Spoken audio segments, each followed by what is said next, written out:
What up, YouTube?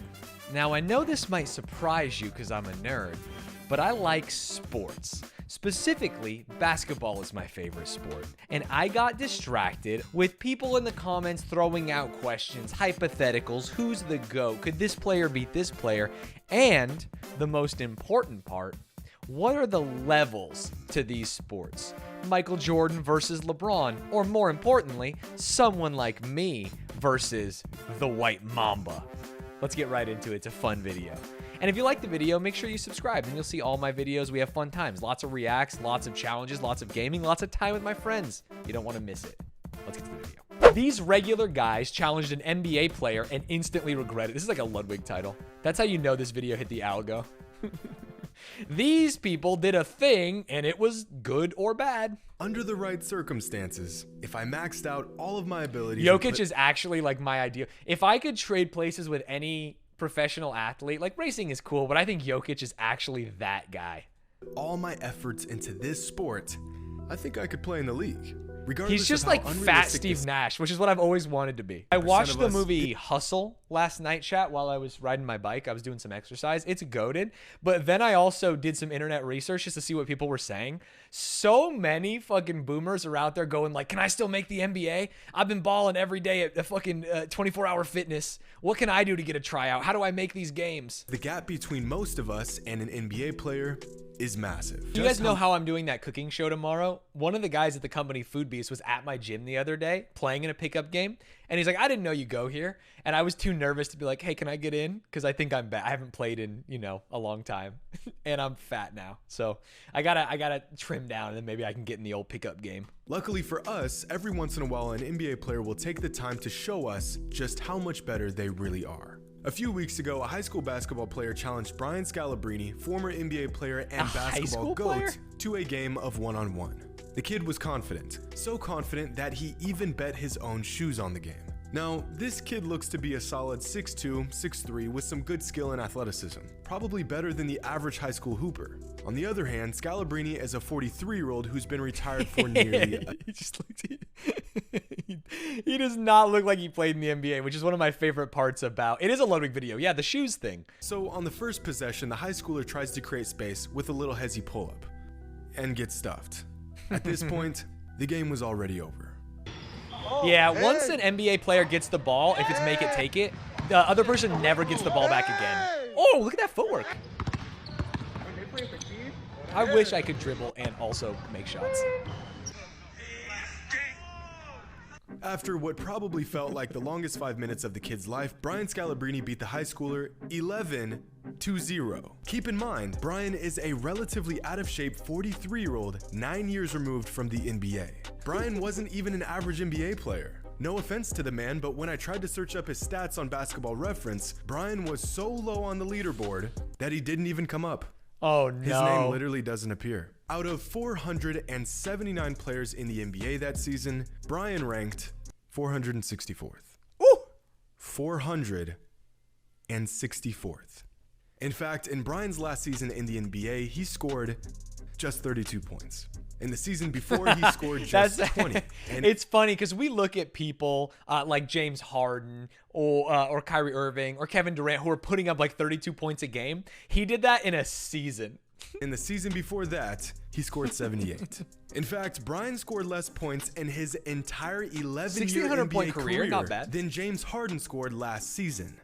In the first 45 games of the season. We all know that one guy that swears he would have went to the league if he didn't get injured or he got more playing time or if he was 6 inches taller. It's really funny because the same thing happens in esports. Whenever I meet people, especially people that aren't even into it nowadays, and I tell them like, oh yeah, especially when I worked at Gen G, I work in esports, professional gaming, I put a team together. They're always like, oh dude, if I was 10 years younger, you would have seen me in Call of Duty. I was nasty. I think I was the best player in my school. And they all think that they could have done it.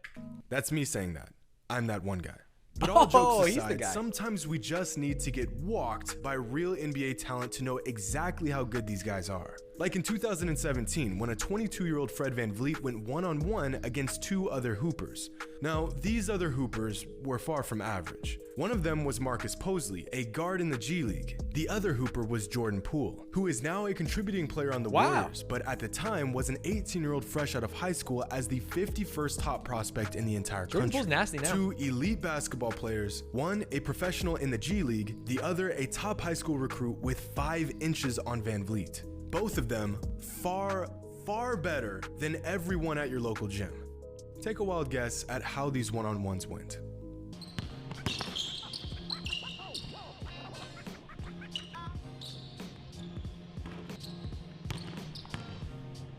Damn. Being good at basketball just looks so sick. Whenever I try and hit a pull-up, I get blocked. I just don't have that explosion.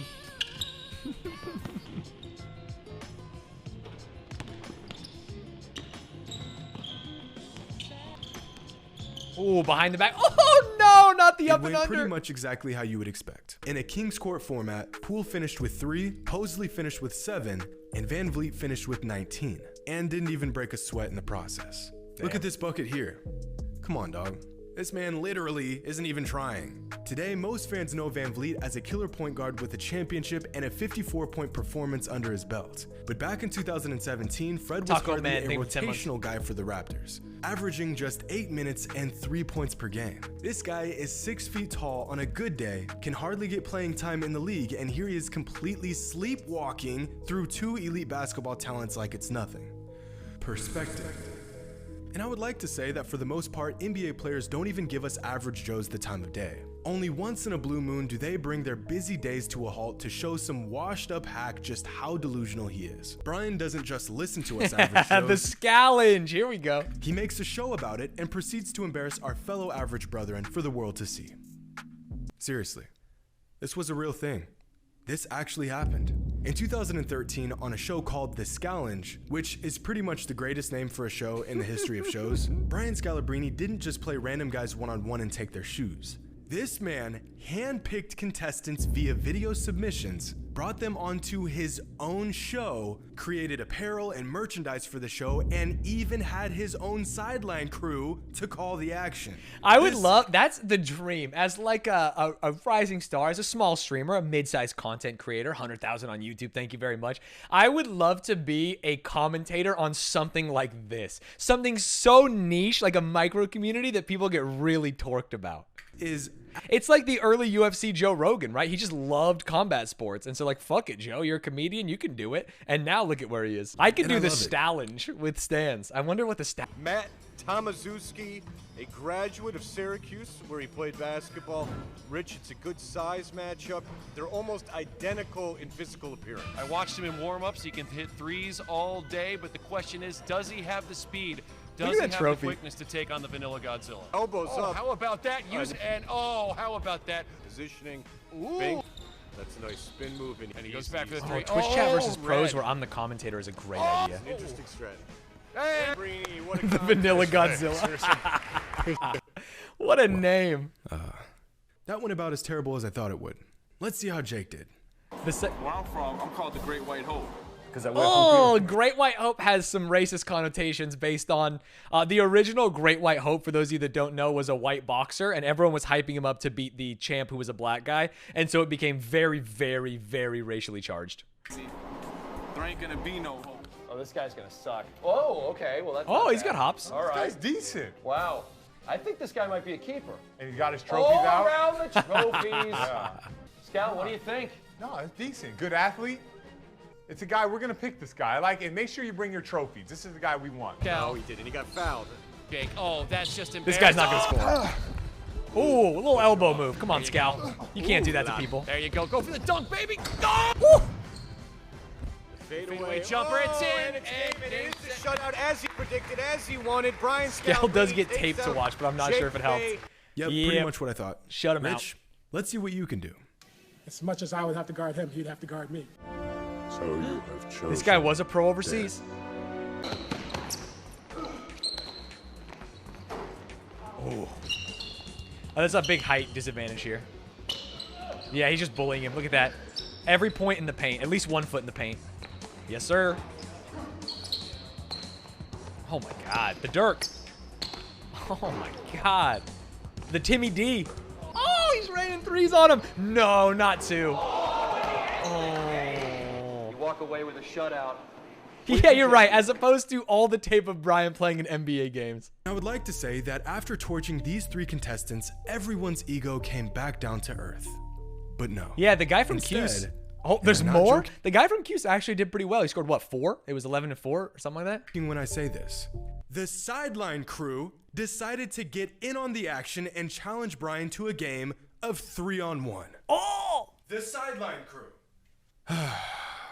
Build a fucking wall! The 3 Stan Van below Gundy. average middle-aged men versus 1 former NBA player.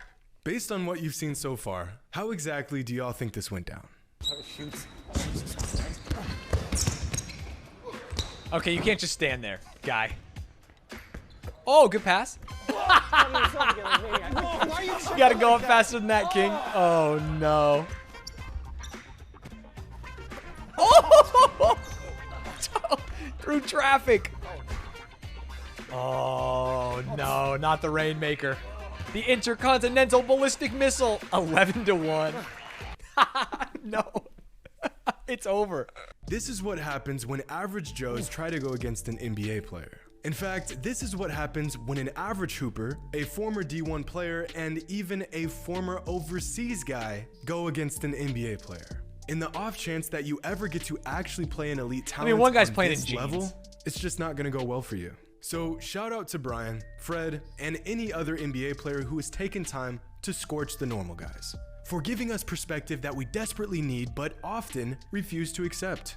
Let me know in the comments below. The old Brian And be Scalabrine honest, in this video how well is do you so think you would sick. do in a game of one-on-one against an NBA player? And even better, who exactly do you think you would have the best shot at beating?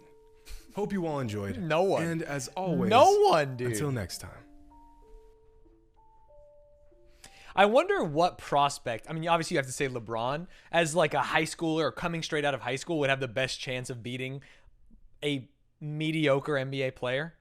I can beat Spud Webb at getting things off the top shelf. You're wrong because he's got a 7-foot vertical. Dummy.